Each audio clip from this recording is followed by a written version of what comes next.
السلام علیکم ناظرین، آپ دیکھ رہے ہیں الشریف فاؤنڈیشن نیوز۔ سب سے پہلے چودھری پرویز اقبال کی رپورٹ کے مطابق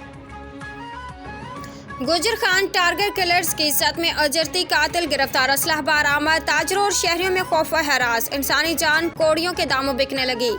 گجر خان پولیس نے مخبر کی اطلاع پر ناکہ لگا کر کامیاب کارروائی کرتے ہوئے موٹر سائیکل نمبر KDK 0982 کو روک کر تلاشی لینے پر یوسف خان ولد امیر خان ساکن پیر بھلائی اور شاہد گل ولد کلیم خان سکنہ بائی پاس جواز سعیدن شاہ سے 30 بور کے 2 عدد لوڈ پسٹل بم میگزین برآمد کر لیے۔ پوچھ گچھ کے دوران دونوں اشخاص نے انکشاف کیا کہ محمد عدیل ولد زمرد خان ساکن چک چکوڑا نے فیض زمان ساکن کنگی سکیہ کے کہنے پر مبلغ 2 لاکھ کے عوض ایک نامعلوم گارمنٹس تاجر کو قتل کرنے کا ٹارگٹ دیا تھا اور یہ ساری پلاننگ طارق حسین شاہ ولد مختار حسین شاہ ساکن ٹبری سعیدہ تحصیل سہاوا کے ڈیرے پر ان کی موجودگی میں باہمی مشاورت سے کی گئی۔